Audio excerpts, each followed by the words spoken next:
Careful, Elena. Some men don't get kissed for revenge. Betrayed by her ex, I've she been reviewing the decides to data. get We need a new revenge by strategy. kissing I the agree. man What are you who thinking? just An walked aggressive into the push bar. in the tech sector. I like The it. mistake? He's the most powerful billionaire in the country and her new boss, the one she should have never provoked. This was supposed to be revenge, so why does it feel like fate? 30 minutes before Elena Hart committed the most glorious mistake of her life, she stood at the door of Brad's apartment, or rather, their apartment. Technically theirs, since she'd been spending 4 nights a week there for the past 2 years. But in that moment, with a key trembling in her hand and unmistakable sounds leaking through the cracked door, she realized it had never really been theirs. Her first reaction was denial, obviously, because Brad wouldn't do this. Not the Brad who texted "good morning" every single day. Not the Brad who kept her favorite cereal at his place, the expensive organic granola she pretended not to care about. Not the Brad who 3 weeks ago had said he loved her while they watched some forgettable Netflix series she couldn't even remember now. But then she heard the laugh. High-pitched, feminine, definitely not hers. Elena's hand pushed the door open before her brain could process what she was about to witness. The hallway stretched before her like a tunnel. The living room appeared empty, furniture arranged exactly as she remembered from Thursday night. The bedroom door stood wide open, an invitation to her own destruction. And there he was, Brad, her boyfriend of 2 years, with Jessica from the sales department. Madison, who always greeted Elena with overly friendly smiles in the break room, who asked about weekend plans with that tilted head of false interest. Jessica, who was now definitely without clothes in Elena's bed. In the bed where Elena had left her favorite book on the nightstand just yesterday morning. Brad's voice came out in a register she'd never heard before. Pure panic wrapped in her name. Elena should have screamed, should have cried, should have thrown something, maybe that ugly lamp Brad's mother had given them last Christmas, the one Elena had always hated. But instead, she stood there frozen, watching her relationship crumble in real time, like she was watching a bad movie. A very, very bad movie where the protagonist was too stupid to see the obvious plot twist coming. Her voice came out strangely calm when she finally spoke. Dead calm. 2 years, Brad. He was already scrambling up, looking for his pants, as if covering his body would somehow fix what had just exploded between them. Sloan, I can explain. Elena grabbed her purse from the floor. That purse she'd dropped there excited just 20 minutes ago, planning to surprise him with Thai takeout from his favorite place. Surprise. The joke was on her. She left just like that. No dramatic confrontation, no tears, no throwing things. Because staying there one more second would mean falling apart, and she wouldn't give him the satisfaction of seeing her break. The satisfaction of knowing he'd destroyed her. The elevator ride down felt like drowning. Each floor number lighting up marked another breath she forced herself to take. By the time she reached the lobby, her hands had stopped shaking. By the time she hit the Chicago street, the numbness had settled in like old snow. Now, 30 minutes later, Elena sat on an uncomfortable bar stool at Riverside, pouring tequila down her throat like alcohol could erase recent memories. Spoiler, it couldn't. But it could blur the edges, make the overhead lights soft and forgiving, turn the other patrons into watercolor smudges of humanity. Kara slammed her hand on the table so hard the bartender looked their way with disapproval etched into his weathered face. He's trash. I know. Elena's voice came out louder than she intended. A few people turned to look. Great. Now she was that girl, the drunk and furious girl at a bar on a Friday night. The cautionary tale other women would whisper about in bathroom lines. You deserve better. I know. Elena emptied her tequila glass. The third, or fourth, She'd lost count somewhere between the second shot and the moment Kara had arrived with that look, that calculating publicist look that always preceded her worst ideas. Or best, depending on perspective and blood alcohol content. Kara watched her with narrowed eyes, the wheels turning. Want revenge? I want him to suffer. The words tasted better than the tequila, sharper, more satisfying. Then Kara stopped mid-sentence, eyes fixed on some point behind Elena's shoulder. You're kidding. Elena turned, almost choking on air that suddenly felt too thick. Brad, walking into the bar. With Jessica.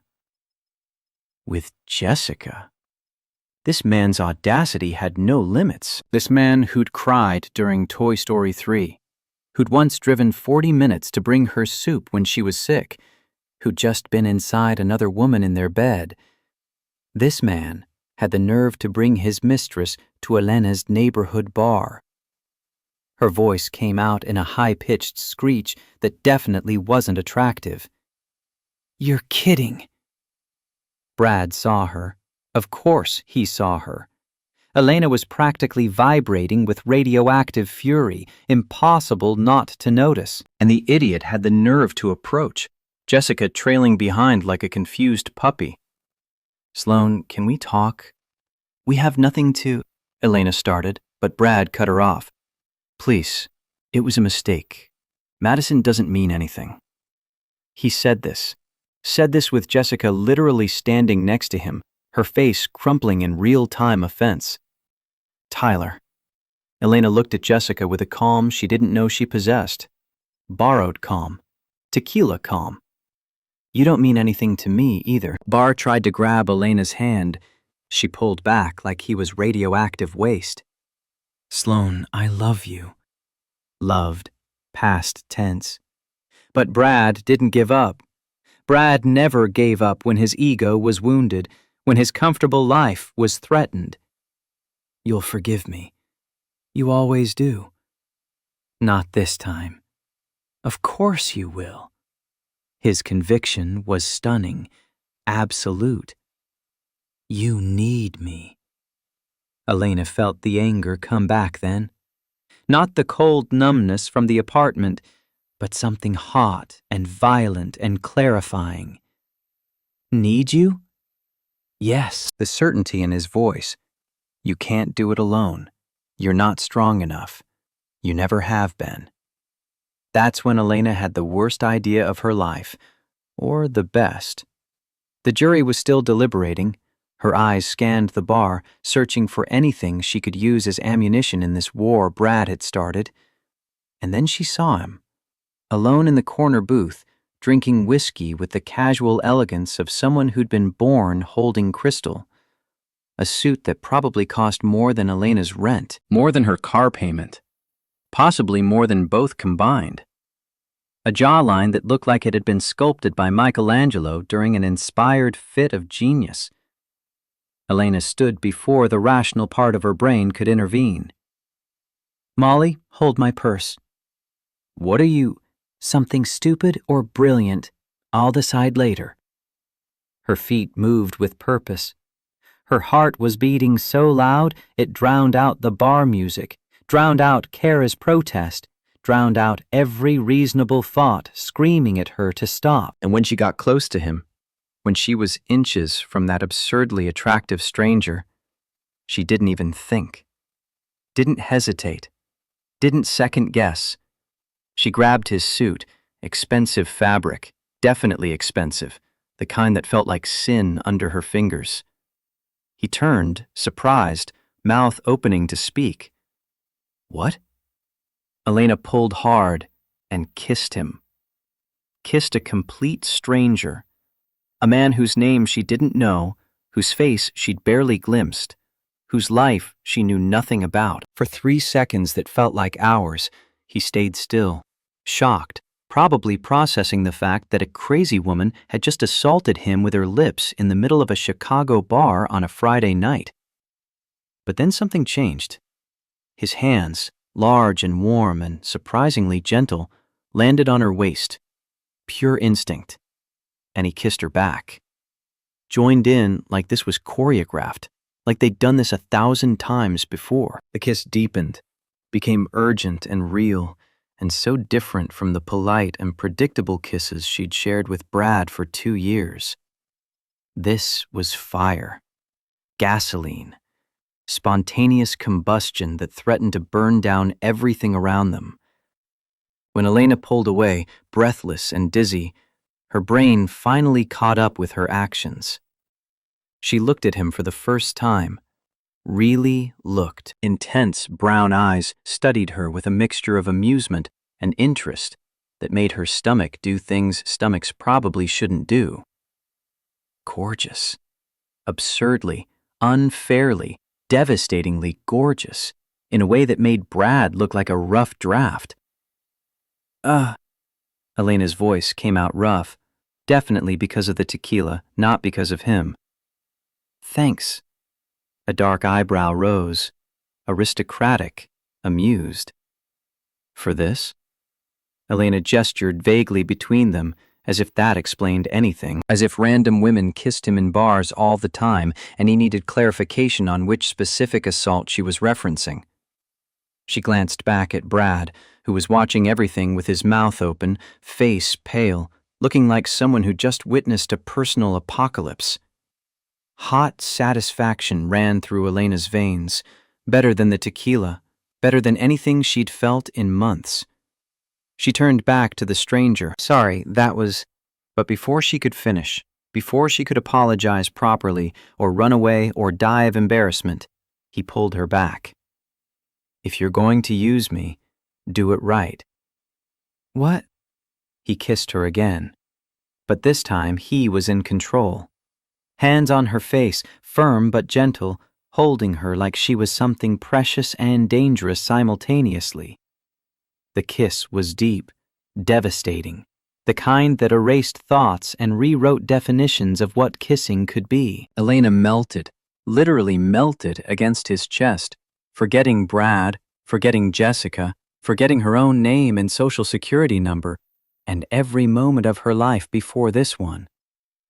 When they stopped, both breathless, the world took a few seconds to come back into focus. The bar sounds filtered in slowly. Someone's laugh, the clink of glasses, the low murmur of Friday night conversation. His voice was deep, with a touch of sarcasm that should be illegal. So, ex-boyfriend? He looked in Brad's direction without releasing Elena, without stepping back, still close enough that she could feel the heat radiating from his body. How do you know? Elena managed to breathe again.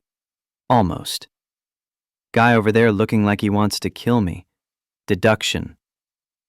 Oh, yeah. Ex.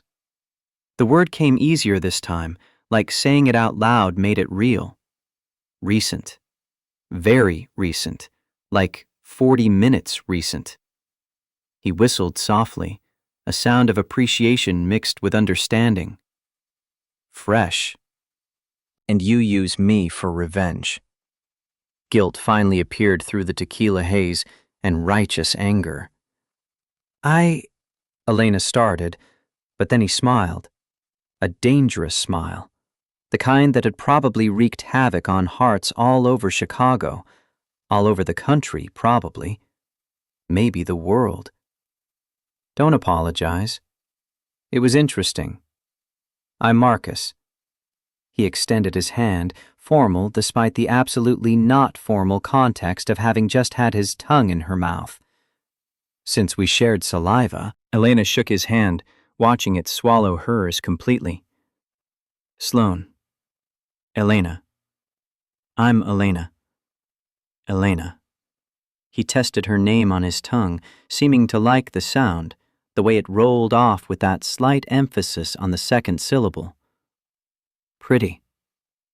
You too. Elena's face heated. Is that a line? It's an observation. His eyes traveled over her face, appreciative but not disrespectful, Thorough, but not invasive. You're direct. Always. Problem? No. A pause. Weird. Weird. Elena tilted her head, some of her natural confidence returning now that oxygen was flowing to her brain again. He gestured between them. You kissed me without introduction. I'm the weird one? Valid point. Brad's voice cut through the moment like a knife through silk. Elena, who is this? Marcus turned, and his expression changed. Still polite, still composed, but cold now. Dangerously cold. The upgrade, obviously. Elena almost choked on a laugh. The sound escaped before she could stop it, drawing more attention from nearby tables. I wasn't talking to you. Brad tried to sound intimidating, failed miserably. Sounded like a teenager whose mom had just caught him sneaking out. You were talking about me. Marcus spoke with a calm that was somehow more threatening than any shout. So I'm answering. Tyler, leave. Elena tried to sound firm, tried to channel some of the ice in Marcus's tone. Not until you, Brad started, but Marcus stood up, and Jesus. The man was tall, 6'2", maybe 6'3", imposing in a way that took up space just by existing, the kind of presence that made other men shrink back instinctively, made women lean in unconsciously. She asked politely. His voice was still calm, conversational even. Don't make me ask differently. The tone, holy God, the tone was pure danger wrapped in silk, threat disguised as suggestion. Brad backed up. This isn't over, Sloan. It ended 40 minutes ago. Elena shouted at his back as he dragged Jessica out, both of them stumbling slightly, Jessica's heels catching on the threshold. Silence fell between Elena and Marcus, heavy but not uncomfortable. He sat back down, grabbed his whiskey, took a sip. Calm. Composed. Like he hadn't just defended her honor in an extremely attractive way. So, he looked at her with those brown eyes that seemed to see too much. Should I assume dinner is canceled? Elena blinked. Dinner? With me, now. He leaned back like this was already decided. Since you used me, you at least owe me a meal. I can't. You can, and you will. It wasn't a request. Wasn't even really a suggestion. It was a statement of fact, delivered with the confidence of someone who didn't hear no very often. You're pretty bossy. Confident. His smile again. That devastating smile. And you like it. How do you know? Elena challenged, even though he was right. Even though something in her chest was doing gymnastics at the prospect of spending more time with this stranger who kissed like sin and smiled like salvation. Because you're still here. A pause, weighted and deliberate. And because you kissed me like that. Okay. Elena raised her hands in surrender. Okay, dinner, fine. The Riverside Grill was intimate in the way only expensive restaurants could be. Soft lighting that made everyone look beautiful. White tablecloths that probably cost more than Elena's monthly grocery budget. Waiters who spoke in reverent whispers like they were in church. They sat in a corner booth with a view of the Chicago River, the city lights reflecting on dark water like fallen stars. Marcus ordered wine without looking at the price. Elena tried not to calculate the cost in her head and failed. 3 days of groceries, a week maybe. So, Elena. His attention was complete when he focused on her. Undivided, intense. What do you do besides kiss strangers in bars? Marketing. I actually just got promoted. The words came out with more pride than she expected. Corporate buzzword specialist to slightly higher level corporate buzzword specialist. Congratulations. He seemed genuinely pleased. Company? Weston and Company. You? Business. His evasion was smooth, practiced, boring. Elena rolled her eyes. Specific. He smiled at her sarcasm. I like when you push back. The conversation flowed after that, easy in a way that made no sense given they'd met 30 minutes ago. Natural, despite the absurd circumstances. They talked about growing up, her in the Chicago suburbs, him in Detroit during the automotive industry collapse. They talked about ambitions and disappointments, and the weird pressure of being almost 30 in a city that seemed designed for people who had everything figured out by 25. Marcus told her about his father, small business owner who'd lost everything in the 2006 recession, how watching his dad's company crumble had shaped Marcus's obsession with building something that couldn't be taken away. Why business? Elena asked between bites of pasta that melted on her tongue. Dad had a small auto parts manufacturing company in Detroit. Went bankrupt when I was 15. Old pain flickered across his face, there and gone. I swore I'd do it different, build something that couldn't be destroyed by one bad quarter or one market shift. And you did. Elena gestured vaguely, encompassing his expensive suit and the ease with which he'd ordered wine that cost more than her shoes. This, whatever this is, it's work. Hesitation. Lonely. The admission hung between them. Vulnerable. Unexpected. Lonely? Elena echoed softly. Marcus swirled wine in his glass, watching the liquid catch the light. Success is isolating. People want things from you. Access. Money. Connections. Real connection becomes rare. He looked up at her. Never had it with anyone. Until you kissed me in a bar. Elena's heart did that strange thing again. The gymnastics routine that had started at the bar and hadn't stopped. She found herself sharing things too. Things she'd never told Brad in 2 years. How the betrayal hurt more because it was her first serious relationship. How she sometimes felt like she was performing being an adult rather than actually being one. How she feared she wasn't enough, wasn't smart enough, pretty enough, interesting enough to hold someone's attention long term. 2 years isn't pathetic, Marcus said it firmly. It's human. And he's an idiot. He is. Not just because he cheated on you. Marcus reached across the table, fingers brushing hers, deliberate, careful. Because he lost you. Any man who has you and doesn't value it, complete idiot. Marcus, it's true. Leaving the restaurant, his arms settled on her back. Protective, possessive in a way that should probably bother her but didn't. Paparazzi flashes exploded from somewhere, sudden and blinding. Mr. Donovan, who's your date? No comment.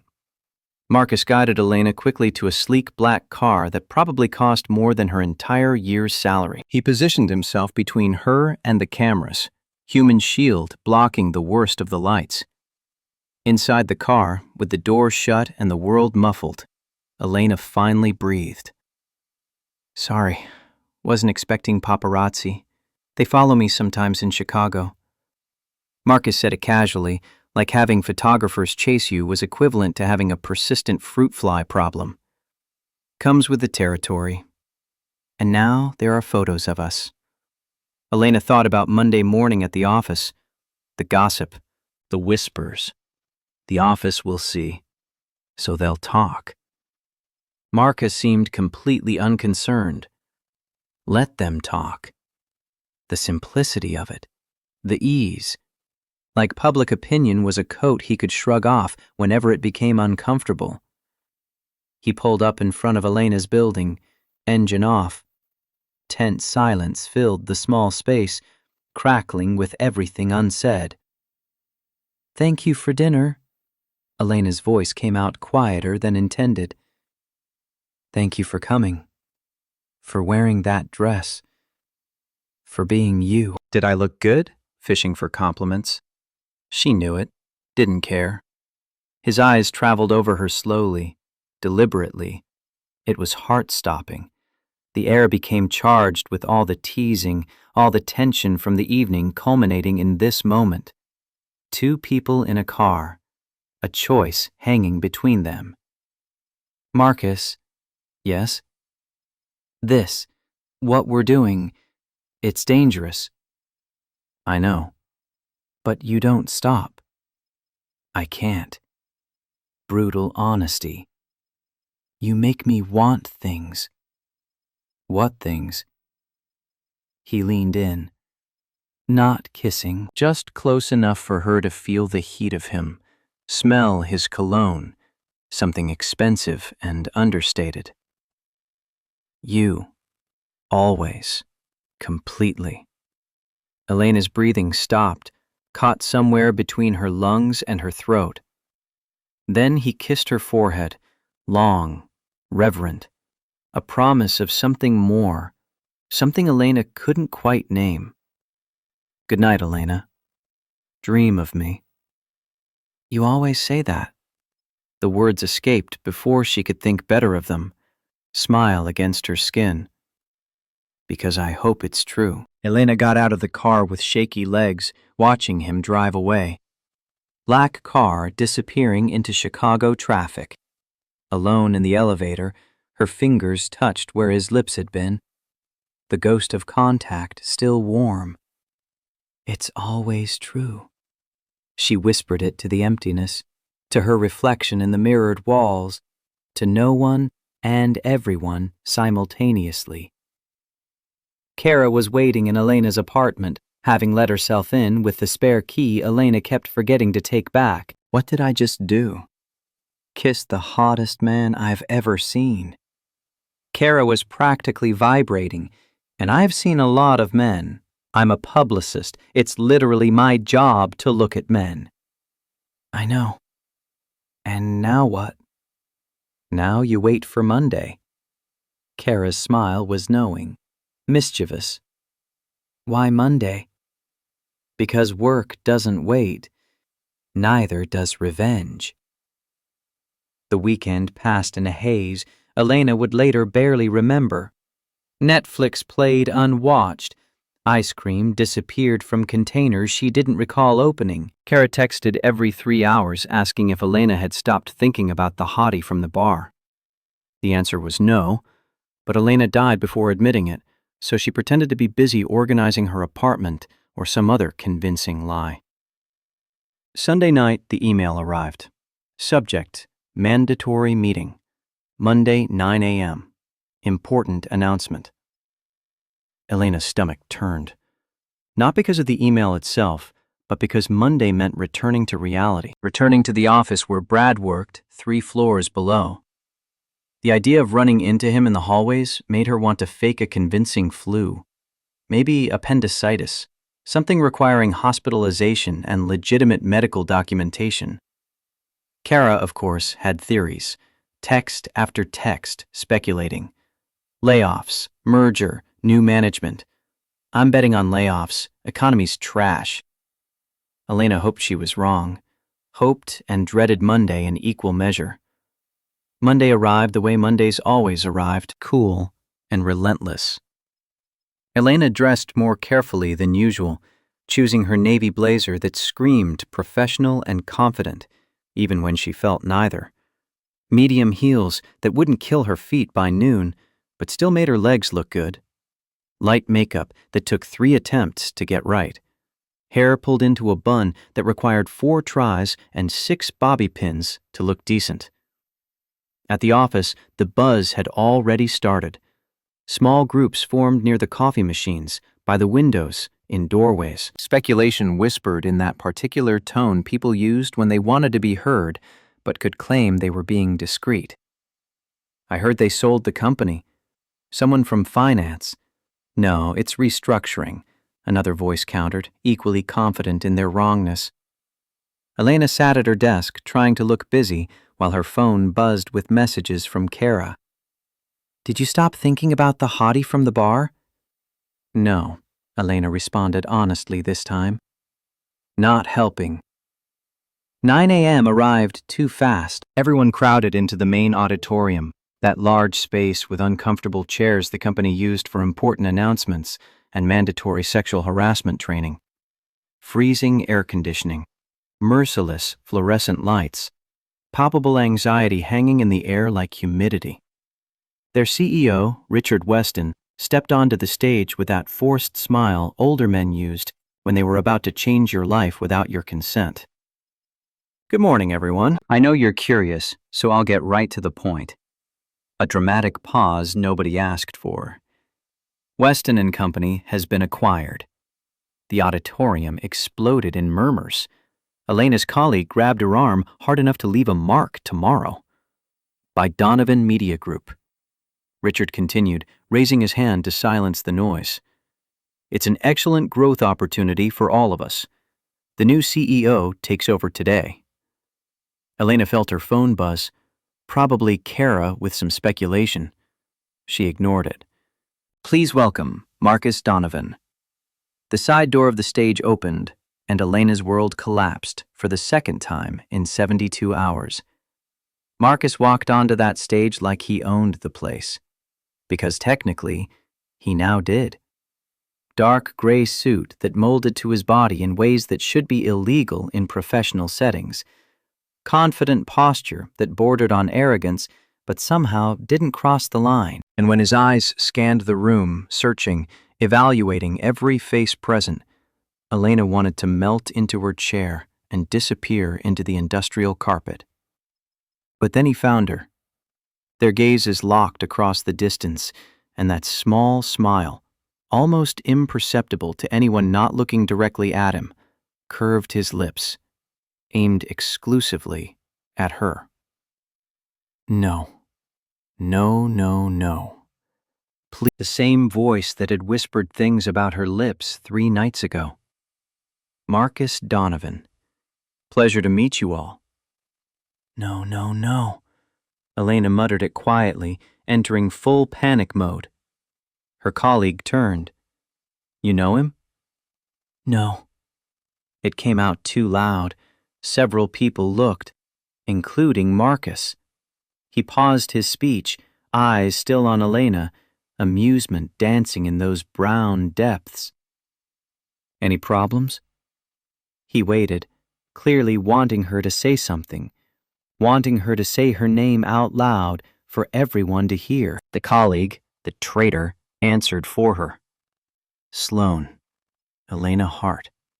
Elena. Marcus repeated her name slowly, savoring each syllable like expensive wine. No problems, correct, Elena? Elena's face was on fire. Correct, sir. That smile got more dangerous. Sir. I like it. The tone. Holy God. The tone was pure sensual poison wrapped in corporate formality. Some people laughed, thinking it was new CEO charm. Elena knew better, knew exactly what that tone meant, what that look promised. He continued talking about changes and vision and strategy. Elena didn't hear a word. Her brain was too busy having an internal breakdown, a complete and total systems failure. I kissed my boss, my new boss, the CEO of the company, the man who now controls my job, my career, my entire professional life. Her phone buzzed. Kara. Is it him? Elena typed with trembling fingers. It's him. You're screwed. Literally, maybe, Elena added, then immediately regretted it. Not helping. The meeting ended an eternity later. People stood up talking excitedly about the changes, about what this meant for their departments, their projects, their futures. Elena tried to blend in with the crowd, tried to escape before something worse happened, before Marcus called her out again, before the universe decided she hadn't suffered enough entertainment for one morning. She almost made it to the door. Miss Hart, his voice cut through the noise of conversations like a knife through warm butter. Clean, precise. impossible to ignore. Elena froze, turned slowly. He was still on the stage, hands in pockets, expression completely professional. Except for the eyes that devoured her with intensity completely inappropriate for the workplace. "Yes, sir?" "My office. 5 minutes." It wasn't a request, wasn't a suggestion. It was an order delivered with the absolute confidence of someone who knew it would be obeyed. Elena started, but that look that clearly said discussion wasn't an option, resistance was futile, arguing was pointless. 5 minutes. He left through the side door without looking back. Elena's colleague nudged her. "Ooh, first day and already calling you in. Impressive or disastrous?" Elena muttered something non-committal, already calculating escape routes and wondering if it was too late to fake that appendicitis. 5 minutes passed too fast. Or too slow. Time had lost all meaning in Elena's personal hell. She went up to the executive floor, that all-glass and power space where she rarely had reason to be. His assistant, an elegant middle-aged woman who probably knew where all the bodies were buried, waved her in without ceremony. "You can go in, Miss Hart." Elena took a deep breath, opened the door. The office was exactly what she expected. Enormous. Minimalist in that expensive way where every piece of furniture cost more than a car. Panoramic city view through floor-to-ceiling windows. And Marcus with his back turned, looking out at Chicago, hands in pockets, silhouette outlined against the morning light. "Close the door, Elena." She closed it. The click of the lock seemed too loud in the silence. He turned, and that smile was back. No professional mask now that they were alone. "So, surprised?" All the frustration from the last hour exploded. "You knew." "Knew what?" He approached slowly, predator assessing prey. "That you were my boss." "Technically found out this morning." He stopped a few steps from her, reviewed employee files, saw your name. "Coincidence?" Elena's voice dripped sarcasm. "Interesting. Interesting. It's a disaster." "Why?" One more step. "Because I kissed you." The words came out too loud, and it was... Elena caught herself. Great? He was dangerously close now. Problem? "You're my boss." Elena's voice came out in a hysterical tone she'd never reached before. A pitch only dogs and dolphins could probably hear. Marcus took the final step, backing her against the door, hands planted on either side of her head, trapping her completely without touching anywhere. The heat from his body radiated in waves. Suddenly the oxygen in the office seemed insufficient for 2 people. About that. His voice was low, intimate, dangerous. "That?" Elena managed to whisper, absolutely unable to move even if she wanted to, which she didn't. Probably. Company has a policy against relationships. "I don't..." Elena cleared her throat. "Probably." Her brain had turned to mush. "Then we need to be discreet." His eyes fell to her lips, deliberately. "Discreet about what?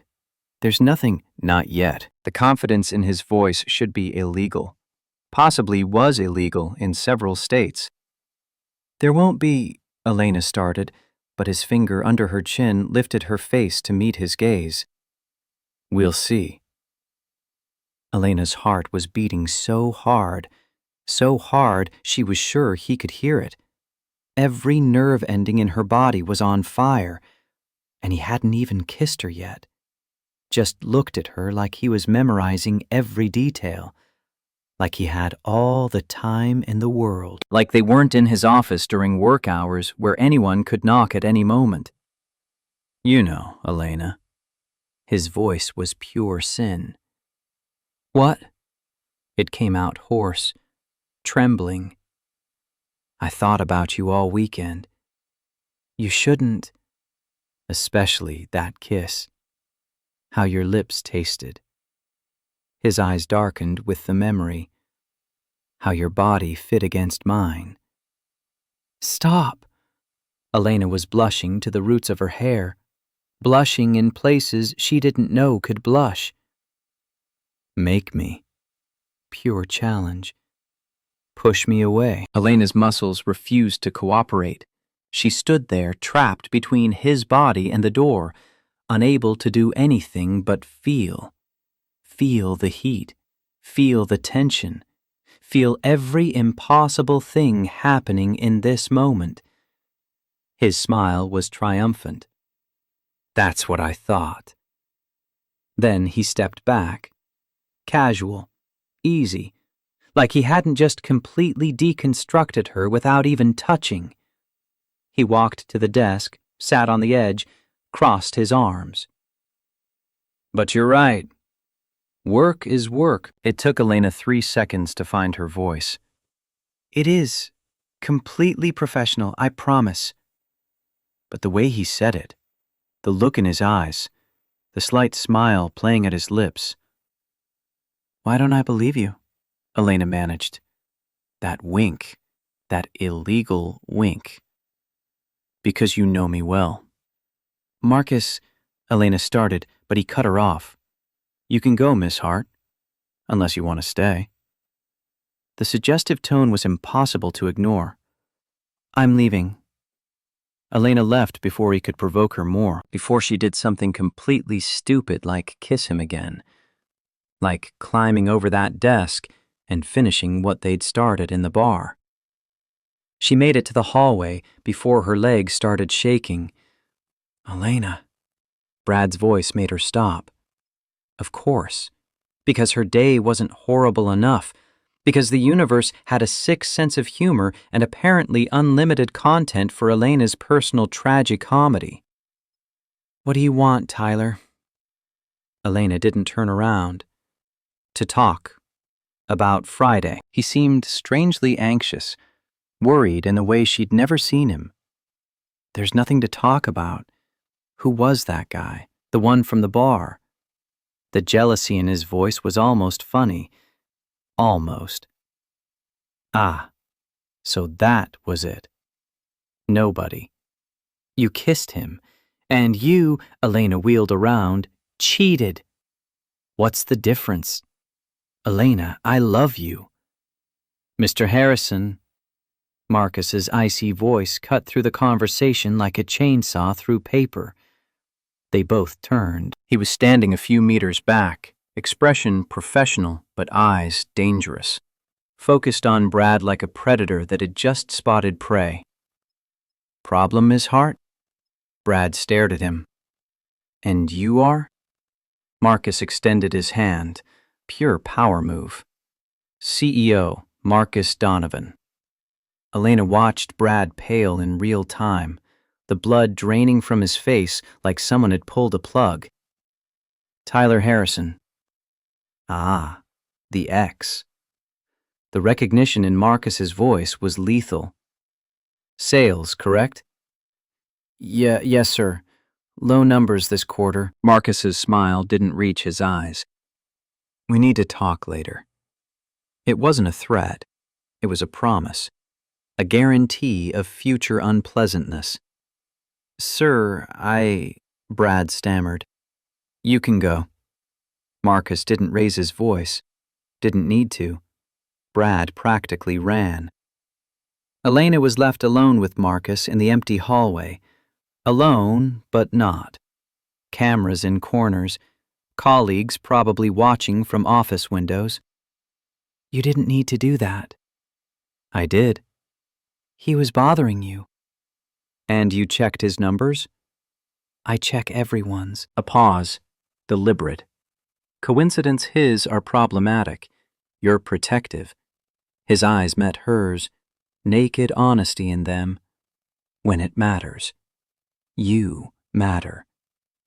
Before Elena could respond, before her brain meetings where Elena nodded at appropriate times and contributed absolutely nothing useful. But her mind was stuck in that office, in that moment against the door, in the way Marcus had looked at her like she was the only thing in the universe worth looking at. 5 p.m. finally arrived. Sweet salvation. Elena grabbed her things, got in the elevator, praying to reach the ground floor without more drama, without more impossible situations, without more. The elevator doors were almost closing when a hand held them. Marcus entered, alone with her in the small space. Coincidence? Elena asked, sarcasm her only defense mechanism left. Maybe. That smile. The doors closed. The elevator descended. Electric tension filled every inch of air between them, so thick Elena could practically taste it. Then the elevator stopped. Halfway between floors, lights flickered. You're kidding. Elena looked at the ceiling like she could see through it to whatever malfunction was happening. I didn't do anything.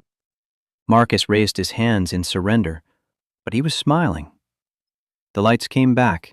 The elevator resumed normal descent. Saved. Elena breathed in relief. Shame. His voice was too low, too intimate for the shared space. Shame. A few minutes trapped with you. He stepped closer. Possibilities. His eyes were pure fire. Promise and threat wrapped together. The doors opened in the lobby. Fresh air, salvation, escape. Good night, Miss Hart. Formal, professional, except for the heat in his gaze. Good night, sir. Elena let the sarcasm drip from the word. His smile was the last thing she saw before the doors closed again, taking him back up. Kara was waiting outside. Tell me everything. He's my boss, my CEO, and I want to die. Or live an epic office romance. Kara sang the words. Elena looked at the building behind her, at the lit windows of the executive floor where Marcus was probably still working, still thinking about her, hopefully thinking about her.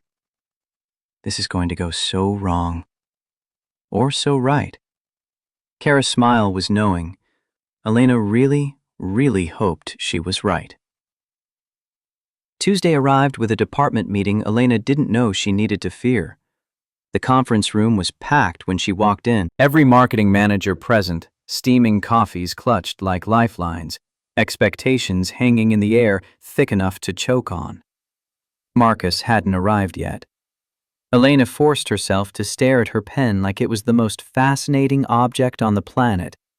A terrible strategy, because she felt the exact moment his eyes found her face. Good morning. His CEO voice was different from the voice he used with her in private. More formal. Distant enough to maintain plausible deniability. He entered punctually at 9, assistant behind him carrying folders that probably contained everyone's professional fate. We have a new client. Big client. Milestone Hotels needs complete rebranding. Elena's heart kicked up a notch. Milestone was massive. International chain. The kind of project that made careers, or destroyed them, spectacularly in front of everyone. Marcus casually flipped through papers. I need the best team. Someone with vision, execution capability. Deliberate pause. His eyes landed directly on Elena's. Miss Hart, you lead. The silence in the room was deafening, absolute. The kind of quiet that preceded either applause or execution. Me? The word escaped before Elena could filter it. A dark eyebrow rose, aristocratic, challenging. Problem? No, but... Then no buts. He cut off any objection with that natural authority that made people obey without question, made resistance feel futile. You. My office. After the meeting. Details. The meeting continued. Elena didn't hear anything else. Too aware of curious glances from colleagues, muffled whispers behind hands, the growing feeling that Marcus was deliberately putting her in the spotlight, painting a target on her back for everyone to see. When everyone left, her colleague nudged her with barely contained excitement. "He chose you. Milestone is huge." "I know," Elena muttered, gathering papers with hands that trembled slightly. The walk to his office seemed longer than yesterday. The assistant waved her in without ceremony, clearly already expecting the arrival. Marcus was sitting behind the desk, navy suit today, tie slightly loosened like he'd already had a long morning, despite it being 9:30. He gestured to the chair across from him without looking up from whatever he was reading. "Sit." Elena sat, crossed her legs, tried to look professional and confident when she felt neither. Milestone Hotels. Marcus slid a thick folder across the polished wood. Complete rebranding. Logo, visual identity, launch campaign. Generous budget, tight deadline. Elena opened the folder, scanning numbers and requirements that made her stomach drop. Months of work compressed into weeks. Impossible timelines presented as reasonable expectations. It's ambitious. Can you do it? It wasn't a question about capability. It was a challenge wrapped in professional inquiry. Elena lifted her chin. "I can." Something flashed in his eyes. Satisfaction, maybe. Or pride? Both, possibly. "Good. You report directly to me. Daily." Elena's pen stopped mid-note. "Daily?" Problem?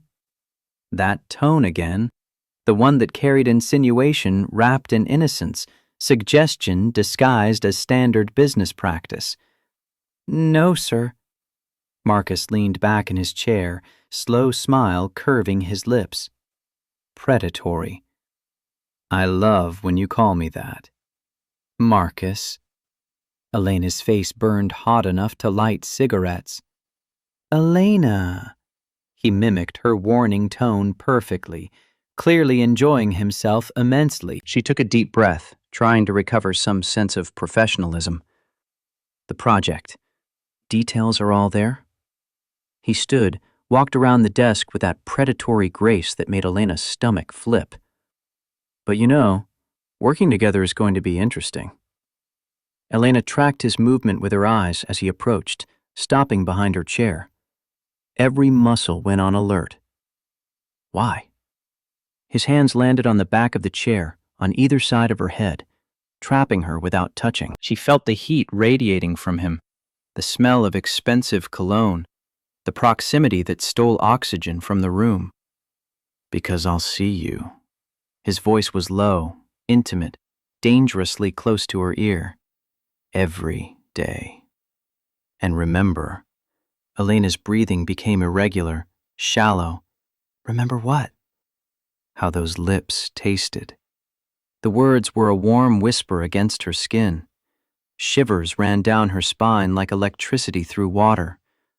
She should stand up, create distance, maintain professional boundaries. Instead, she sat paralyzed, every nerve ending on fire, every rational thought drowning in the sensation of him this close.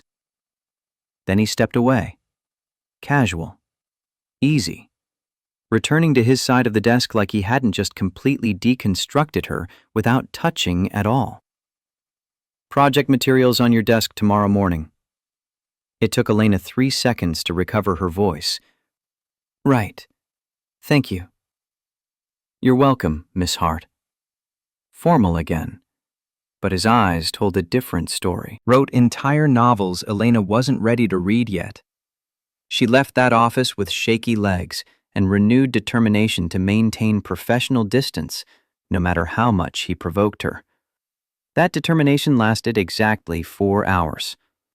Elena was in the break room making coffee and trying not to think about hands on the back of her chair when Jessica appeared.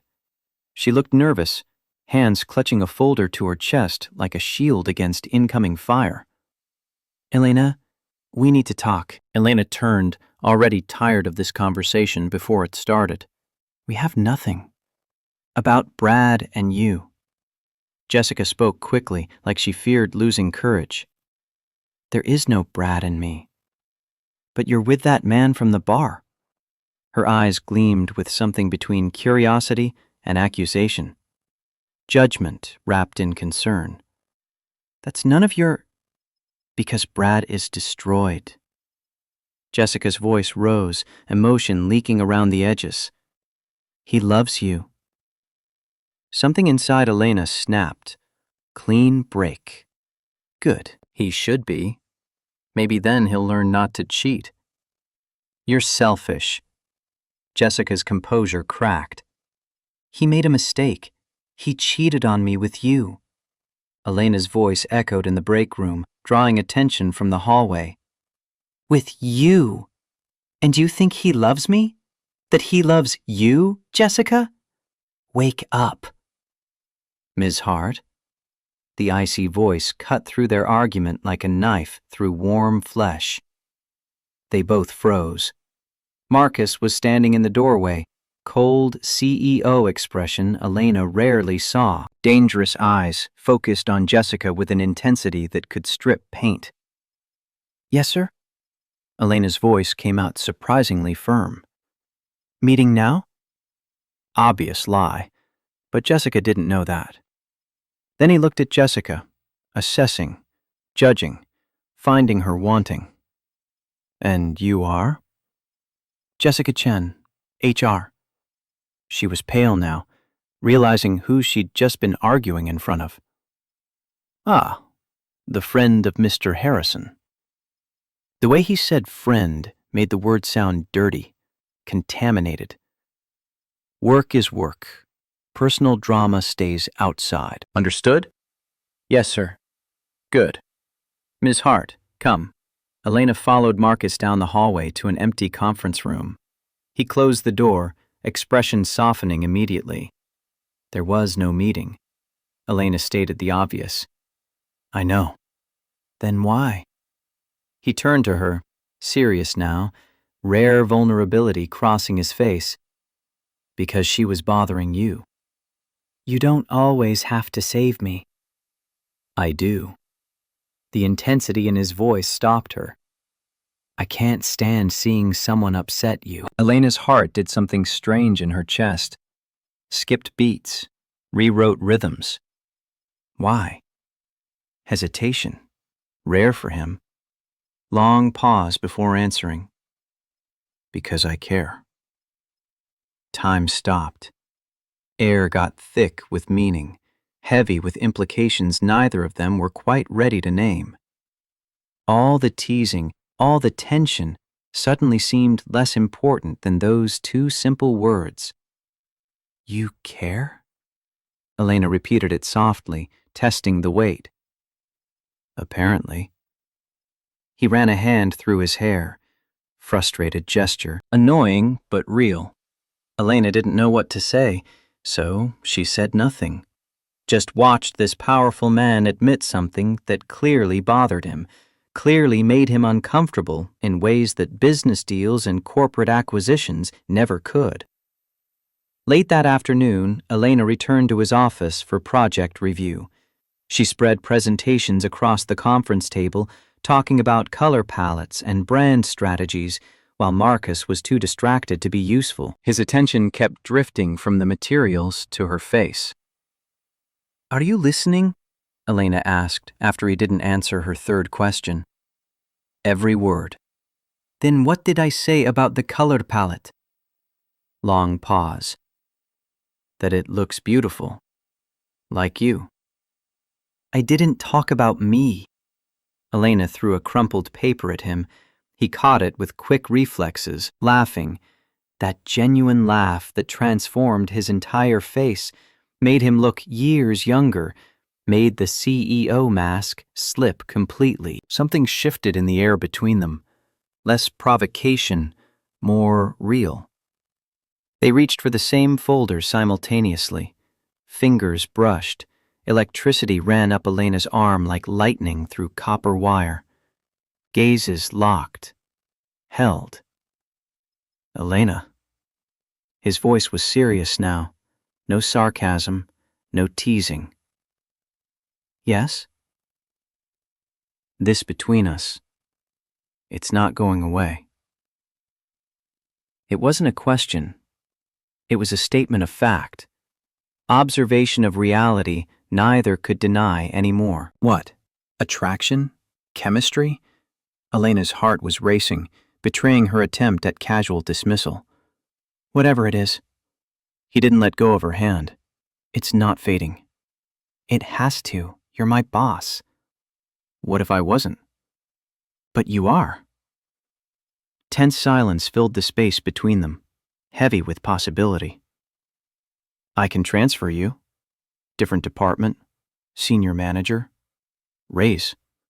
No conflict of interest. Elena's heart stopped. Actually stopped. You would do that? If it meant having a real chance. Yes. Brutal honesty in his brown eyes. Complete transparency. Marcus. Knock on the door. His assistant. Mr. Donovan, your 3 o'clock is here. The moment shattered like dropped glass. Send them in. Frustration clear in his tone. Naked disappointment. Elena stood, gathering papers. We'll continue later. The project. His look clearly said it wasn't the project he wanted to continue. That night, an email arrived. Empty subject. Sender, Marcus Donovan. Dinner tomorrow, 7 p.m. Discuss project, the Riverside Grill. Don't be late. MD. Elena replied, Is this necessary? Instant response. Completely. And Elena, wear that blue dress from your office. Confused, she typed back, What office? Check. Gift. Professional. Elena went back to the office, even though it was almost 7 at night.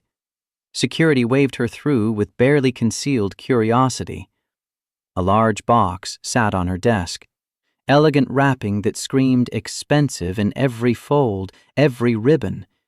She opened it with trembling fingers. Cobalt blue dress. Fabric that looked like water, felt like sin. Perfect cut that somehow he knew would be her exact size without asking. Card inside, because you deserve it, and because I want to see you in it. M. Kara appeared in the doorway, eyes wide. He gave you a dress. It's inappropriate. Elena protested weakly. It's romantic. It's confusing. Are you going to wear it? Kara's smile was knowing. Elena looked at the dress, then the card, then her reflection in the dark window. Maybe. Kara laughed. You like him. I do not. Liar. Wednesday night, Elena entered the Riverside Grill wearing the blue dress that fell on her like it had been made specifically for her body. High heels, hair down in waves, more elaborate makeup than usual. Marcus was already waiting at their table, standing when he saw her. He stopped completely, froze mid-motion like someone had hit pause on the world. Wow. The word came out reverent, awed. Is it too much? Nervousness made Elena want to cover up, hide, retreat. It's perfect. Genuine without the usual sarcasm, just naked admiration in his eyes. He pulled out her chair, gentlemanly gesture that surprised her after all the provocation, all the innuendo. Thanks for the dress. You didn't have to. I wanted to. Pause. Do you like it? It's beautiful. His eyes met hers, intense. You're beautiful. Dinner passed in a haze of real conversations, not performances. He talked about his father, small business owner who lost everything in the Detroit automotive industry collapse, how that shaped Marcus's obsession with success, with building something that couldn't be destroyed by market forces or economic downturns. "Why business?" Elena asked between bites of risotto that melted on her tongue. "Dad had a small auto parts manufacturing company in Detroit. Went bankrupt when I was 15. Old pain in his voice. Memories that still cut. "I swore I'd do different. Build something that would last. Something nobody could take away. And you did. Shaw Media is an empire. It's work, hesitation, but lonely. Lonely." The word hung between them. Never had real connection with anyone. He swirled wine in his glass. "Until you kissed me in a bar." Elena's heart did that strange thing again, the gymnastics routine that hadn't stopped since Friday night. She shared things too, things she'd never told Brad in 2 years. Fears, dreams. How Brad was her first serious relationship, and how that made the betrayal hurt more. How she sometimes felt like she was pretending to be an adult rather than actually being one. 2 years isn't pathetic, Marcus said it firmly. It's human. And he's an idiot. He is, because he cheated on you. Marcus reached across the table, fingers brushing hers with deliberate intent. And because he lost you. Any man who has you and doesn't value it, complete idiot. Marcus, it's true. Leaving the restaurant, his arm protective on her back.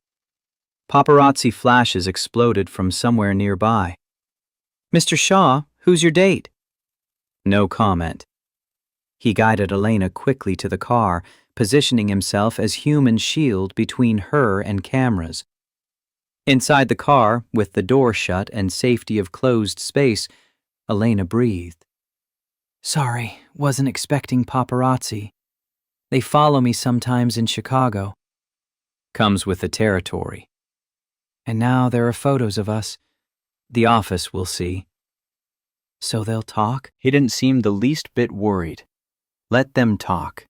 So simple for him, so easy.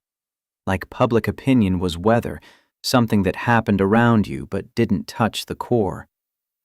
He stopped in front of Elena's building, engine off, tense silence filling the small space between them. "Thank you for dinner." "Thank you for coming." "For wearing the dress." "Did it look good?" His eyes traveled over her slowly, appreciative.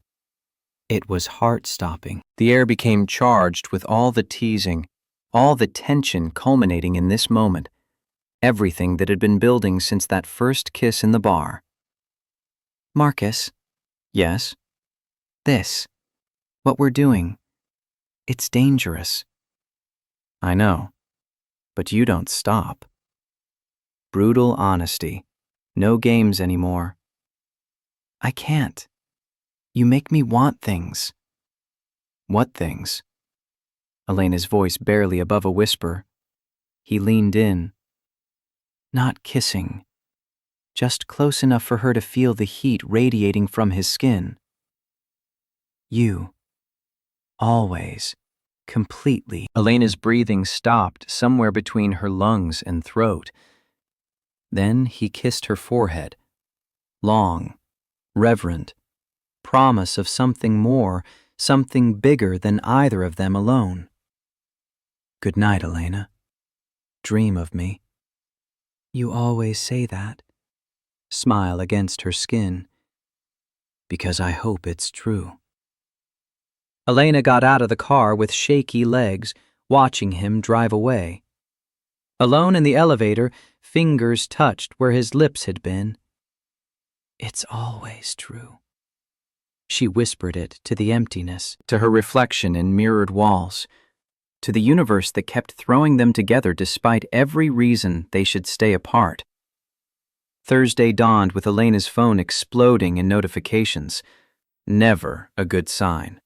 Especially when you woke up 5 minutes ago and were still processing that yesterday you had dinner with your boss, who was also the most attractive man you'd ever seen.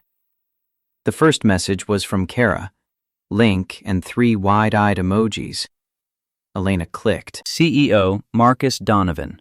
On romantic dinner with mysterious date.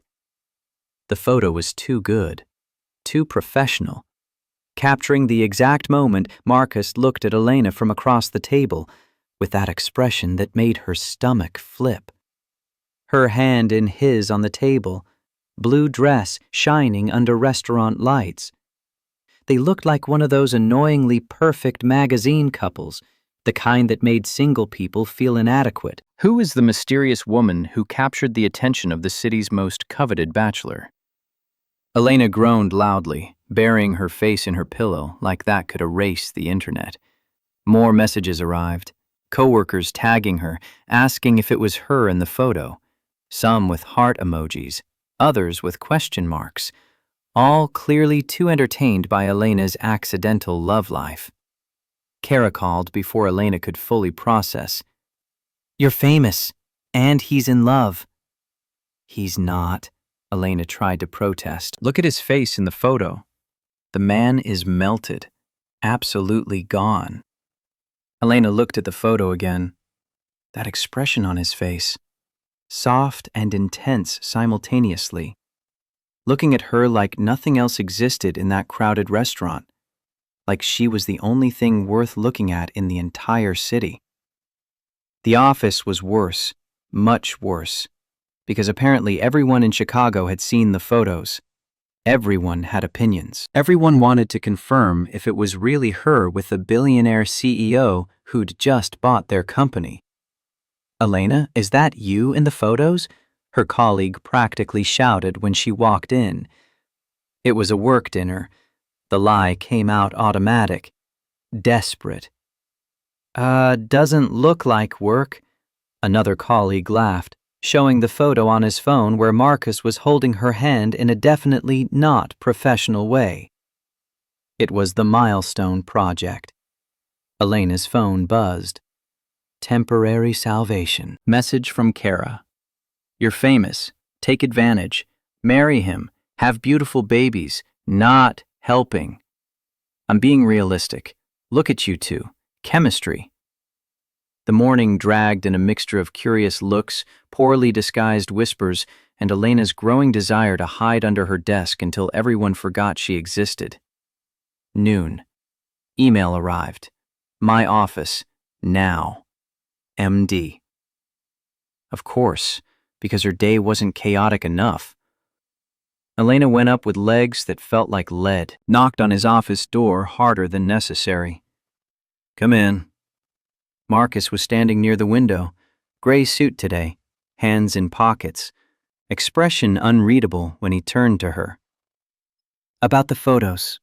Elena started before he could speak, words coming out fast, nervous. "Sorry. It caused an awkward situation at the office. Everyone's talking. I know it's not ideal for you to have this kind of attention." "Why are you apologizing?" He stopped her mid-ramble. Confusion crossed her face, because now everyone knows we went out, and that complicates everything. He tilted his head, considering. "Good." Elena's voice went up an octave. "Good?" "Yes. Less hiding, more honesty. I prefer it this way. So simple, so direct, like it was obvious." "Marcus, you're the CEO. I'm an employee. This probably violates 10 different company policies. Complicated, I know." He approached with deliberate steps.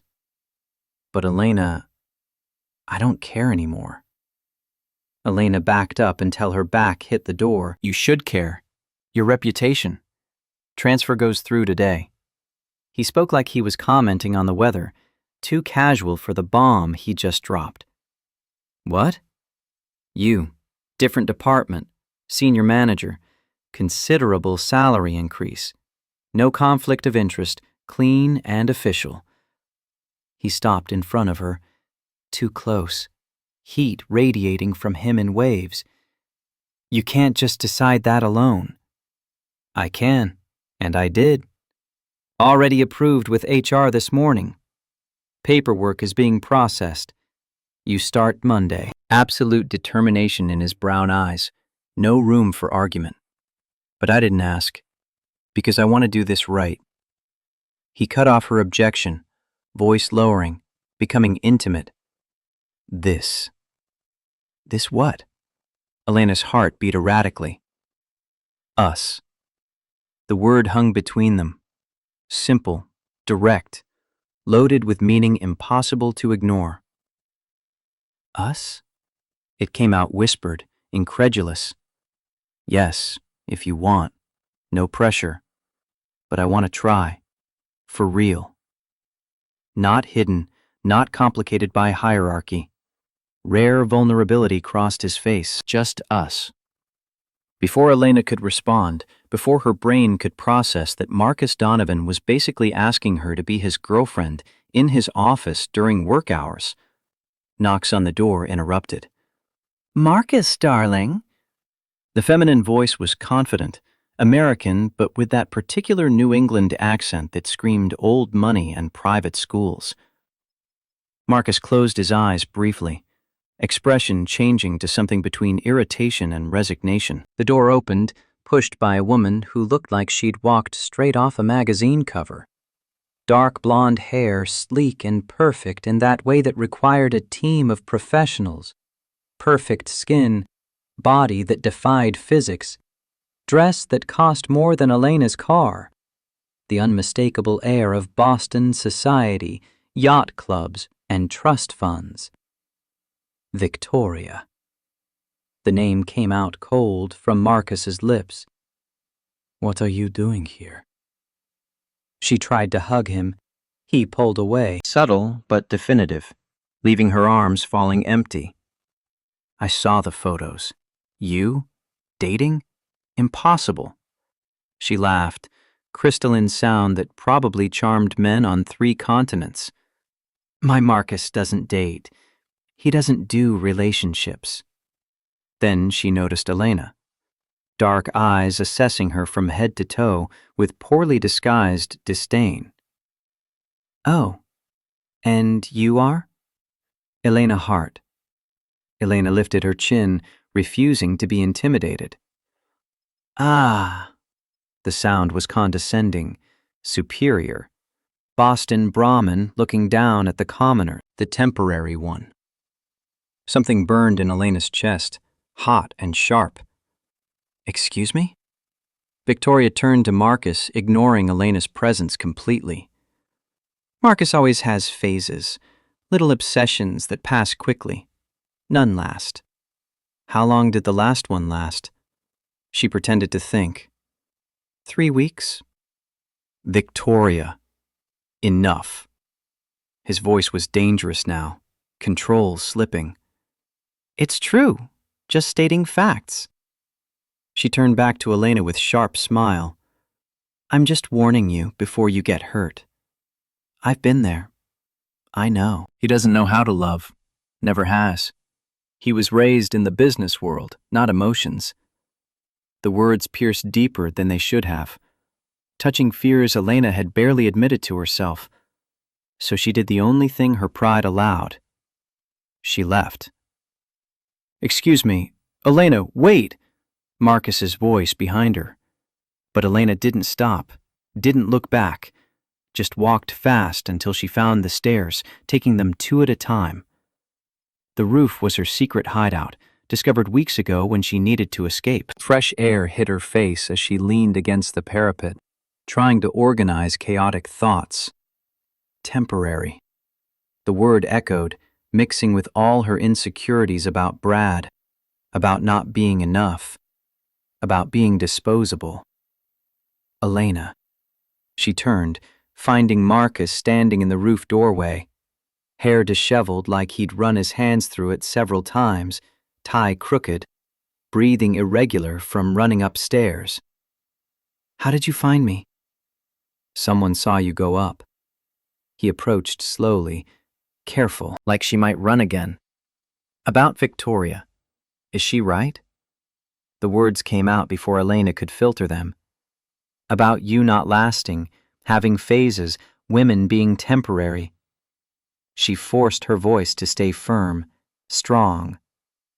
Silence hung between them before he answered. I had in the past relationships that meant nothing. Elena's stomach sank. And I'm a phase? No. The word came out fierce, absolute. You're different. Completely different. How? Elena needed to hear it, needed to understand. He ran a hand through his hair, frustration and vulnerability fighting on his face. Because I wake up thinking about you. I work distracted because my mind goes back to you. I laugh more when I'm near you. And when that idiot hurt you, his jaw tightened. I wanted to destroy him. Not for me, for you. Breath caught in Elena's throat. I don't know if it's love. Never felt it, so I don't know how to recognize it. But it's intense, real, scary. He was in front of her now, close enough to touch. How much you matter scares me. Tears burned in Elena's eyes. Scares me too. Yeah? Cautious hope in his voice. Because you're you. Powerful, gorgeous, experienced. You've had women like Victoria who look like goddesses. His hands held her face, firm but gentle, forcing her eyes to meet his. And I'm me. Normal. I was cheated on. I kissed a stranger for revenge. You're extraordinary. He cut off her list of insecurities, voice fierce. And that kiss? Best thing that ever happened to me, because it gave me you. Tears ran down. He wiped them with his thumbs. Reverent touch. So, do we try? For real? Without fear, without hiding? Naked vulnerability on his face. What if Victoria is right? What if you get tired of me? I won't. But what if you get tired of me? He turned the question around. Impossible. A slow, beautiful smile curved his lips. Then we're both impossible. Perfect. Something inside Elena broke and rebuilt simultaneously. So she did the only thing that made sense. She pulled him by the lapels of his suit, crushing her lips to his. He stayed still for half a second, surprised, before responding with urgency that stole air from her lungs. Hands on her waist, pulling her close while she clung to him. This kiss was different from the bar. It wasn't revenge or impulse or provocation. It was choice, conscious and deliberate. Her choosing him choosing her. When they stopped, foreheads together, breaths mixed, he whispered, So, dating? Are you asking? Elena couldn't hold back the laugh.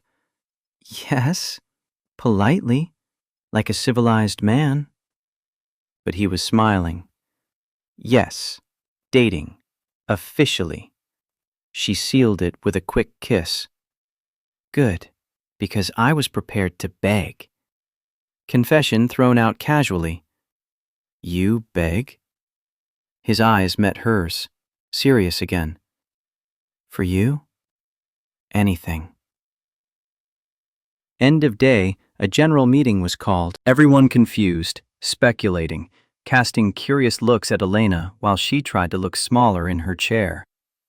Marcus stepped onto the stage with that presence that commanded attention effortlessly, made silence fall like snow. Personal matter. Normally would keep it private, but given speculation from the photos, I prefer transparency. Deliberate pause, the kind that made hearts race and palms sweat. I'm dating someone from the company. Officially. Murmurs exploded throughout the room like firecrackers. Elena. Heart. Audible gasps, heads turning to find her in the back, face burning under sudden attention like she'd been caught doing something illegal. She's been transferred to senior manager, different department. There's no conflict of interest. Everything approved by HR. But I wanted to be transparent with everyone. Absolute authority in his voice. No room for questions or doubts. Questions? Brad, because of course it would be Brad, raised his hand. Is this appropriate? Marcus stared at him with an icy look that made the room's temperature drop 10 degrees. More appropriate than cheating on a girlfriend of 2 years with a coworker, I'd say. Wouldn't you agree, Mr. Harrison? Absolute silence. Brad, sinking into his chair, red to his ears, surrounded by colleagues who now knew exactly what kind of man he was. Other questions? Relevant ones. Marcus waited. No one dared speak. Didn't even breathe loudly. Great. Good night, everyone. Afterwards, the hallways filled with people congratulating Elena. Curious, but genuinely happy. Some surprised, but supportive. Kara appeared vibrating with excitement. You're a legend now, dating the CEO. Apparently. Can I steal my girlfriend? Marcus's voice behind Elena made her heart race in that way she was starting to get used to. Kara almost screamed. Girlfriend? He said girlfriend! I'm dying! Elena turned, finding him there. Suit still impeccable despite the chaotic day. Smile, just for her. The private one nobody else got to see. Dinner. Celebrate. He extended his hand like they weren't standing in a hallway full of watching colleagues. Celebrate what? Us. Officially. No more hiding. Fingers intertwined with hers, warm and solid and real. Elena looked at their hands together, then his face, then all the people watching with knowing smiles, with approval, with that particular satisfaction people got from witnessing something good happen to someone they knew. Yes, let's celebrate. When they left the building together, hands intertwined, paparazzi flashes exploded again.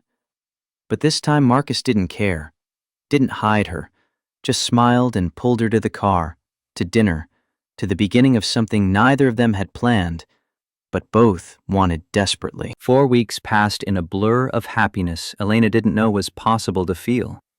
The kind that made you wake up smiling, that transformed Mondays from torture into something almost tolerable because it meant seeing him, laughing with him, building something real with him. Elena's new position as senior manager of branding was challenging, exactly what she needed. Handling big projects without the weight of reporting directly to the man who made her forget her own name when he smiled that particular way.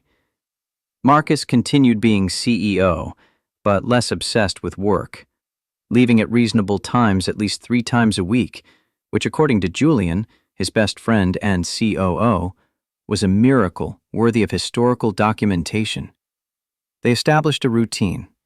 Dinners during the week when possible, entire weekends together. Him cooking breakfast on Saturday while Elena stole his shirt and pretended to read the newspaper when really she was just watching him move around the kitchen in those gray sweatpants that should be illegal. That specific Tuesday, Elena entered his office with coffee like she sometimes did. Finding him buried in papers, forehead creased in concentration that made him look older, more tired than 35 should look.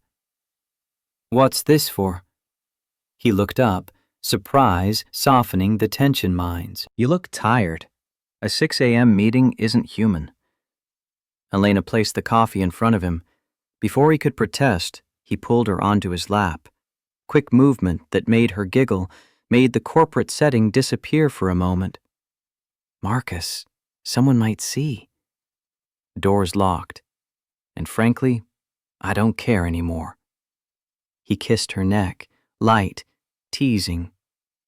You're being cute. Only with you. Absolute secret. My cold CEO reputation depends on it. But he was smiling against her skin, warmth radiating through every touch.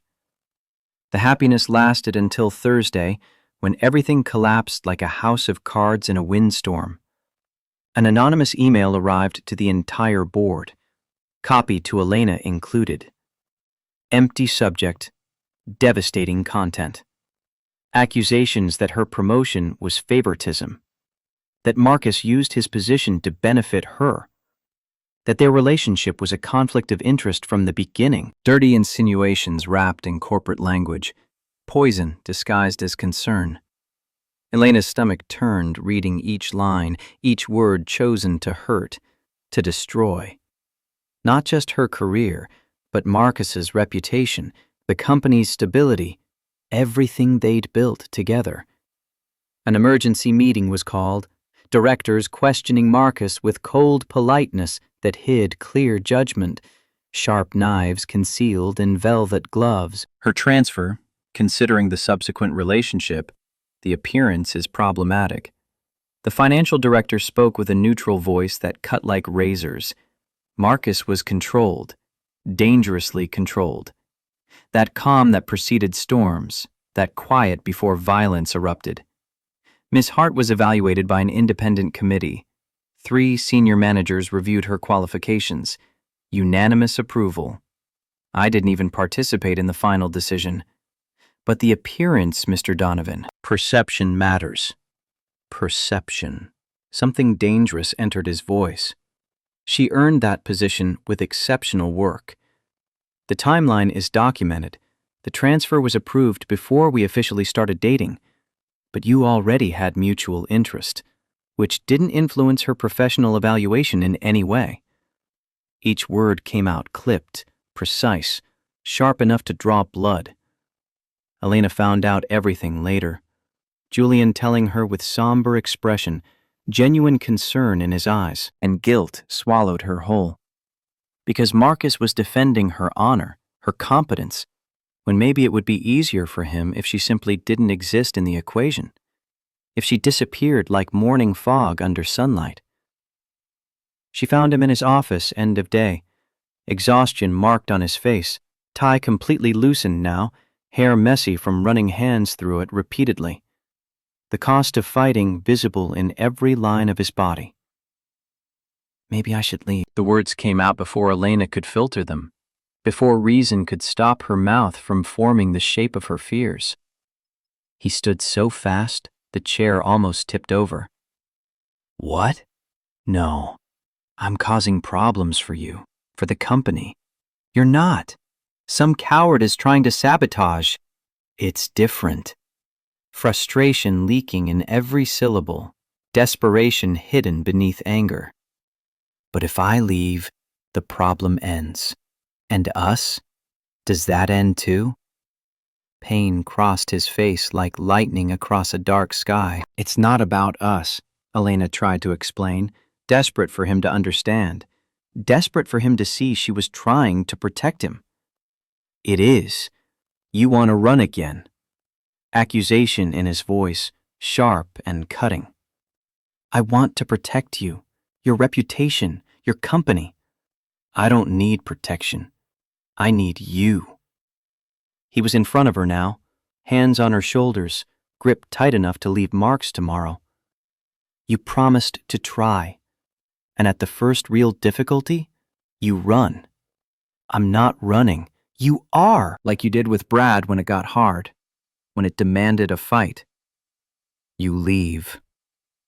The words came out harsh, cutting through Elena's defenses like hot knives through ice. Something inside her cracked, splintered into sharp pieces. This is different. Is it? Or are you afraid to fight for us? Challenge and hurt mixed in his brown eyes, vulnerability wrapped in anger. Heavy silence fell between them, unspoken words floating in the air like ash after fire. Elena turned and left without answering because he was right, and she hated that. Hated him for seeing through her, for knowing her better than she knew herself. I'm leaving. Need to process this alone. She could barely speak around the tightness in her throat. heard something hit the desk behind her, his frustration exploding after she left. The sound of breaking glass, of composure shattering. Julian Spans found Marcus an hour later, still in the office, looking at Chicago through the windows like answers were written in the city lights, in the patterns of traffic far below. We traced the email. Julian placed a laptop on the desk, evidence glowing on the screen. Marcus turned, immediate attention. And? Brad Harrison's computer, sent last night from his office. Evidence on the screen, irrefutable. Something dangerous passed over Marcus's face, something that made Julian take a step back instinctively. Calm down. We have solid proof. Termination for cause. Possibly a defamation lawsuit. Julian knew him well enough to see the controlled fury, the violence barely contained beneath the surface. It's not enough. He hurt her. The voice came out low, lethal, promising retribution. Then show her you fight. Always. For her. Julian placed a hand on his friend's shoulder. Handle this right.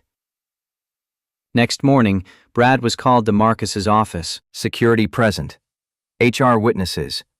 Everything documented and official. A paper trail that would follow him for years. Mr. Harrison, sit. Marcus was behind the desk, complete CEO. No trace of the man who laughed with Elena over coffee, who cooked her breakfast on Saturdays, who kissed her like she was oxygen. Brad sat, obvious nervousness in every movement, every breath. Anonymous emails sent to the board. We traced the origin.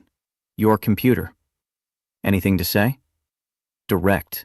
No beating around the bush. No mercy. I don't know what you're talking about. Lie. The word exploded from Marcus's mouth, control cracking like ice under pressure.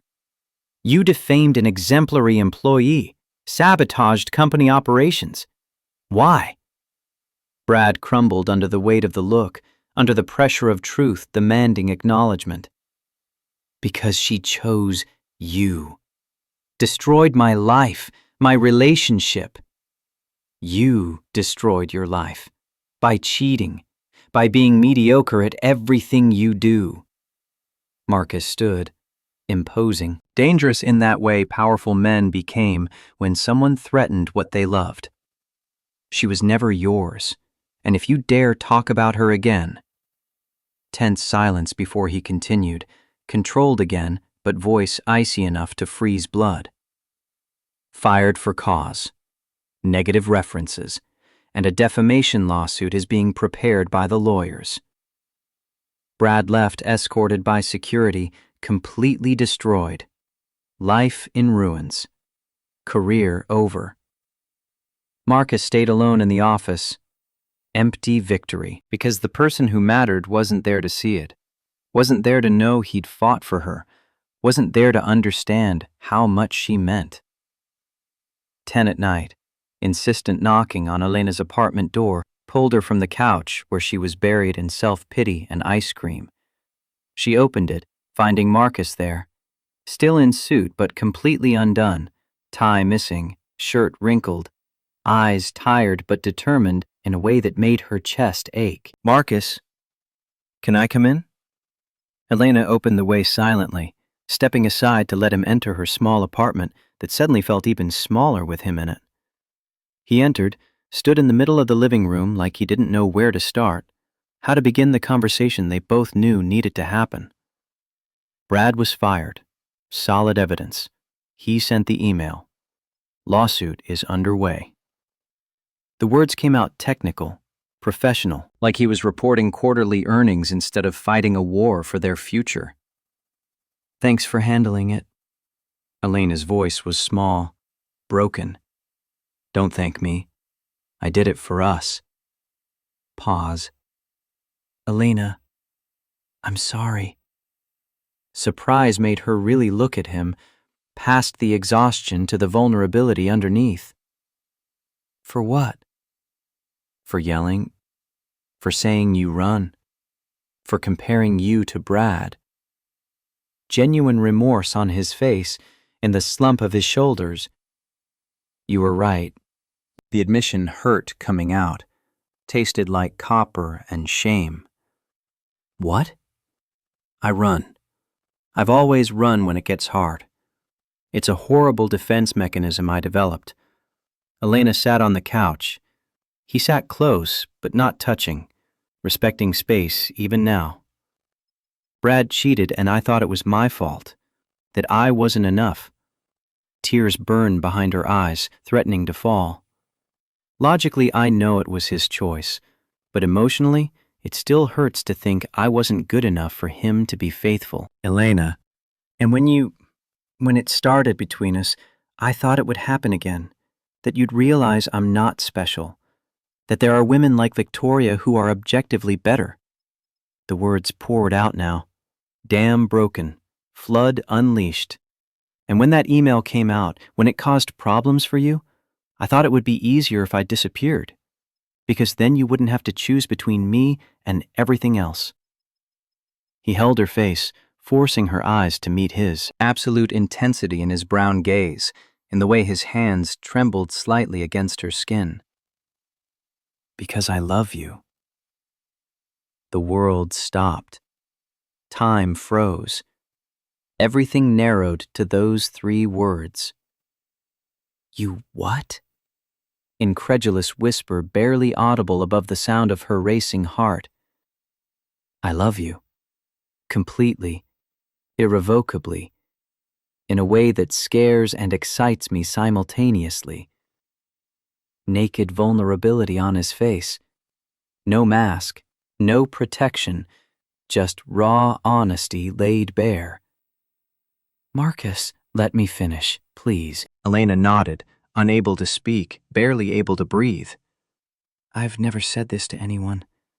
Victoria was right about one thing. I didn't know how to love. Didn't understand the concept. His thumb wiped away a tear that escaped. But you changed everything. I wake up happy because I know I'll see you. I work better because I want to impress you. I laugh more because you make me laugh. And when that coward attacked you, I didn't want to destroy him for me. I wanted to destroy him for you, because I love you, deeply, truly, in a way that rewrites who I am. And if you want to leave, I'll understand. It'll destroy me, but I'll understand. Brutal honesty that cut through every defense Elena had left. But if you stay, I promise to fight, always, for us, against anything. More tears ran down. Different now. Not pain, but something immense and scary and perfect all at once. You're an idiot. The words came out wet, laughing and crying simultaneously, body shaking with emotions too big to contain. Confusion crossed his face. I know that. Beautiful, protective idiot. Too intense for your own good. Elena held his face now, mirroring the gesture, feeling the stubble rough against her palms. And I love you too. The smile that lit up his face was devastating. Beautiful. The kind that made her understand why people wrote poetry and songs and built monuments to love. Yeah? Yes. Obviously, yes. How could I not love you? You're impossible not to love. More tears. Happy now. Cleansing. He pulled her against his chest. Tight hug. Desperate. Relieved. Like he'd been drowning and she was air. Say it again. I love you. Again. Whisper against her hair, voice rough with emotion. I love you, Marcus Donovan. Completely. He kissed her then, urgent, relieved, celebration and promise wrapped together. Elena melted against him, finally believing this was real. This could last. This was worth every risk. 6 months flew by after that night. Months of building something solid, real, tested by small difficulties and overcome together, learning each other's rhythms, patterns, fears, growing not just as a couple, but as individuals who chose each other every single day. Elena's position as VP of Marketing was announced in April. Promotion earned through unquestionable results, through the milestone campaign becoming a success case that others wanted to replicate, through work that spoke louder than any whispers, any doubts, any lingering questions about favoritism. The company's annual gala arrived on a Friday in June, elegant ballroom at the Chicago Ritz-Carlton, everyone dressed impeccably, celebrating an exceptional fiscal year. Awards were distributed, speeches made, champagne flowing like water, until they called her name. First P of the year, Elena Hart. Applause filled the ballroom as Elena went up on stage. Emerald green dress that Marcus had chosen that made her feel powerful and beautiful and worthy of standing in front of everyone. High heels that made her legs look endless. Hair styled in elegant waves. Makeup that took an hour but looked effortless. She looked at the audience, finding him in the middle of the crowd, pride so obvious on his face that her heart squeezed. The tears threatened to ruin her mascara. Elena gave a short speech, thanking the team, acknowledging challenges, professional words that meant what they needed to mean. And then she looked directly at him. And someone special who believed in me when I didn't believe in myself. Thank you for everything. She came down after more applause, after congratulations from colleagues, after handshakes from board members who'd once questioned her qualifications. Marcus found her near the bar, hand automatic on her waist like it belonged there, like it had always belonged there. Proud? Elena asked, knowing the answer but wanting to hear it anyway. More than words can express. Kiss on her temple, long, reverent, public display of affection from a man who once kept everything private. You helped me get here. No, you did this alone. I just had the privilege of watching you shine. Absolute honesty in his brown eyes, belief so complete it took her breath away. Later, he guided her to the terrace, night air fresh against skin warmed by champagne and dancing, city lights extending infinitely below them, Chicago spread out like jewelry on black velvet. Needed air? Elena asked, leaning on the parapet, enjoying the moment of quiet after hours of noise. Needed you alone. Strange nervousness in him. Rare to see Marcus uncertain, hesitant, anything but completely confident. Elena turned curious. Everything okay? Then he knelt. Time stopped. Air left her lungs in a rush. The entire world reduced to that man on his knees in front of her, to the small box in his hands, to this moment that would divide her life into before and after. Elena Hart. Her hand flew to her mouth, muffling the sound, trying to escape. We started in a ridiculous way. You kissed me for revenge in a crowded bar. A smile crossed the nervousness, warmth breaking through anxiety, and it was the best thing that ever happened to me. Because it gave me you.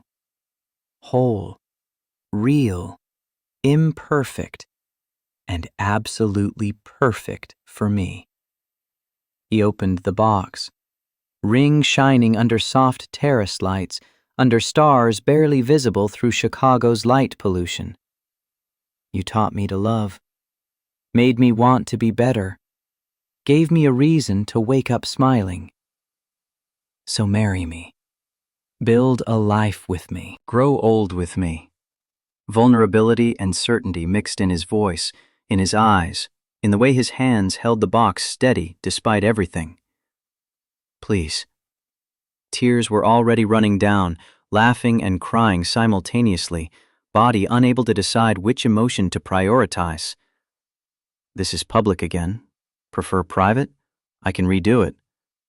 He started to stand, always giving her choices, always letting her decide. No, doesn't matter where.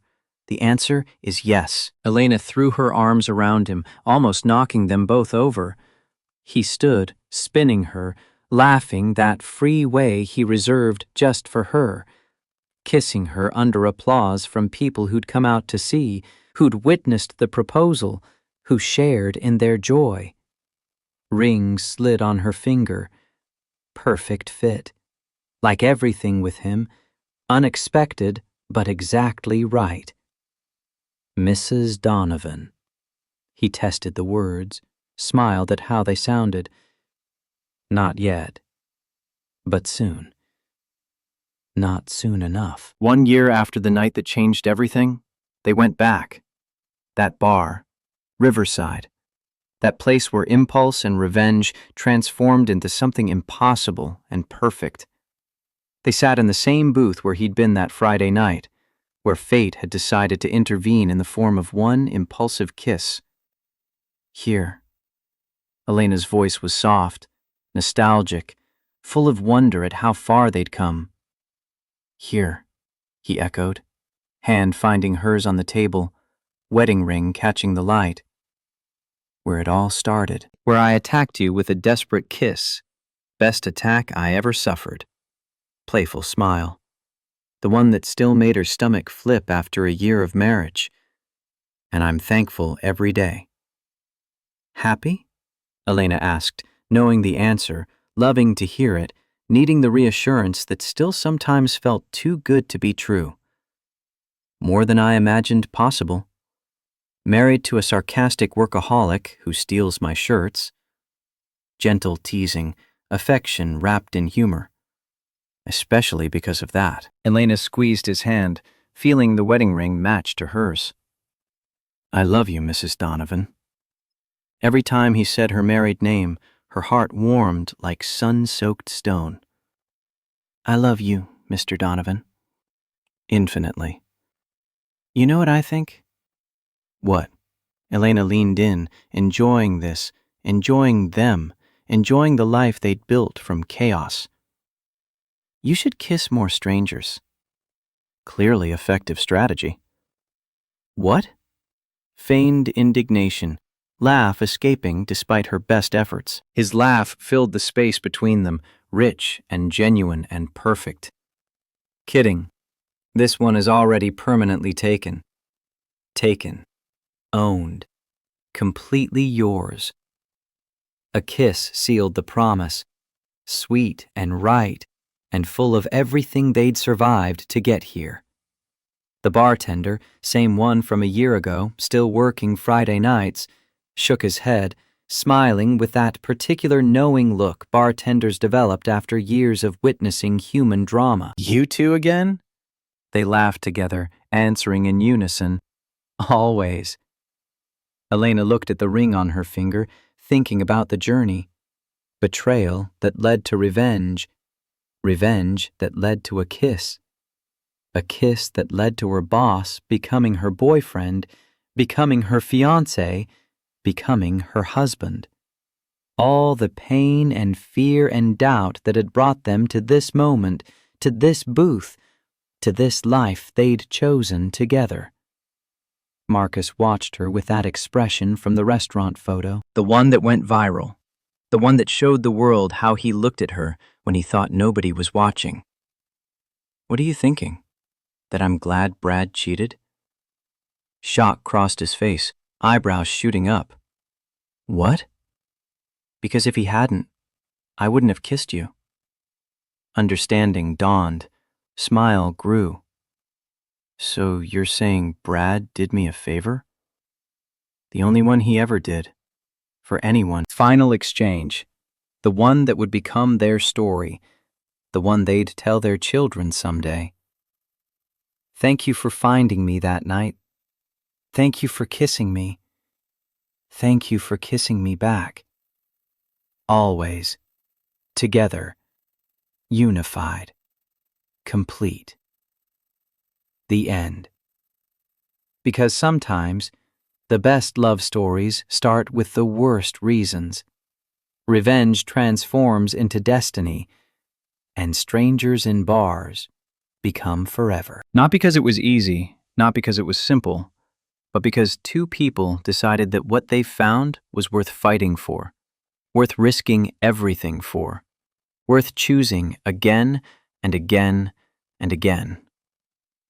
Elena and Marcus left the bar hand in hand, walking into Chicago night, into their future, into the life they'd built from one impulsive kiss and every brave choice that followed. The paparazzi didn't follow them anymore.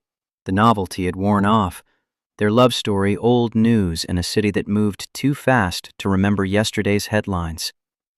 But they remembered, would always remember.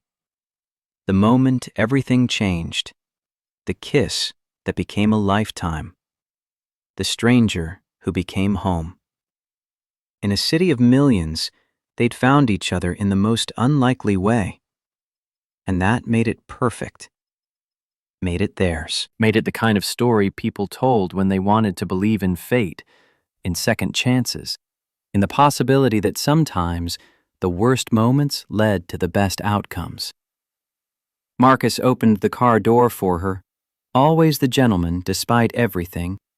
Elena slid in, watching him walk around to the driver's side, still struck sometimes by the simple fact that this man, this powerful, brilliant, devastating man, had chosen her, kept choosing her, would choose her tomorrow and every day after. He got in, started the engine, looked at her with that smile she'd spent a year waking up to and would spend the rest of her life cherishing. Home? Home, Elena confirmed, because home wasn't a place anymore. It was him. It was them. It was everything they'd built and everything they'd become together. The car pulled away from Riverside, from the bar where it all started, from the past they'd transformed into a future worth living. Chicago stretched around them, indifferent to their story, uncaring about the magic that had happened within its borders. But that was okay. The city didn't need to remember. They would remember enough for everyone. And somewhere in that city, in apartments and houses scattered across neighborhoods, other people were having their own moments, their own kisses, their own chances at something extraordinary disguised as something ordinary. Because that's how it always worked. Magic hiding in plain sight. Forever beginning with a single moment. Love starting with a stranger in a bar. But none of those stories were theirs. This one was. And it was perfect.